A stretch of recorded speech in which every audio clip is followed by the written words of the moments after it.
C'est la rentrée scolaire, donc c'est un événement pour les familles, pour les enfants et pour nous au civil, pour les enseignants, pour tous ceux qui travaillent dans les écoles. Alors cette rentrée, comme toutes les rentrées, c'est-à-dire qu'on essaye de faire en sorte que les enfants soient le mieux accueillis dans les écoles, donc c'est un travail collectif avec l'éducation nationale, les services municipaux, donc de suivi des travaux, d'aménagement et d'accueil. Tout ça est assez classique.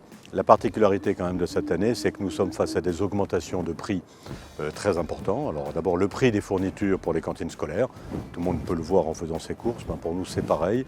Donc on a des opérateurs de cantines scolaires qui demandent une augmentation forte des tarifs, de 15 à 20%. À Sartrouville, on a refusé de le faire.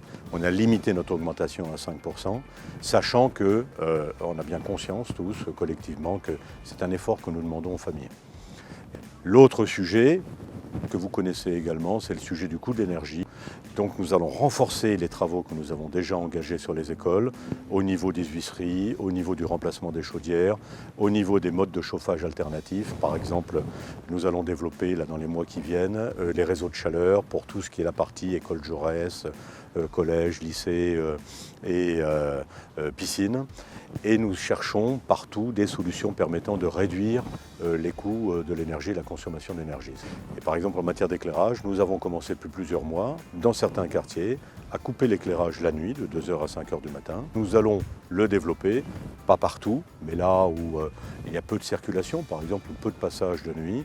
Il faut savoir que cette simple mesure permet de réduire pratiquement de 7% notre facture d'électricité sur la ville. Voilà un ensemble de mesures et nous continuerons à le faire dans les écoles et ailleurs pour essayer de tenir toujours avec efficacité les budgets de notre commune. Alors sur la rentrée elle-même, 5 classes ont été ouvertes, une classe fermée. Ça ne dépend pas d'une évolution des effectifs, mais plus de la volonté de l'Éducation nationale de maintenir des effectifs par classe qui soient à peu près tenables. Et donc je remercie l'Éducation nationale de cet effort sur Sartrouville. Voilà, le jour de la rentrée, c'est aussi un jour important dans la vie, en particulier de nos enfants. Alors, je veux leur souhaiter une bonne année scolaire. Alors, je pense en particulier à ceux qui vont rentrer pour la première fois à l'école. D'expérience, je sais que pour beaucoup, c'est un moment d'émotion. Je leur souhaite du courage pour réussir et pour passer le cap de cette rentrée. Je souhaite également beaucoup de réussite et de courage à nos enseignants, à nos agents qui travaillent dans les écoles, et puis aux parents qui sont derrière et qui permettent à ces enfants de réussir. En tout cas, bonne rentrée à Sartrouville et merci beaucoup.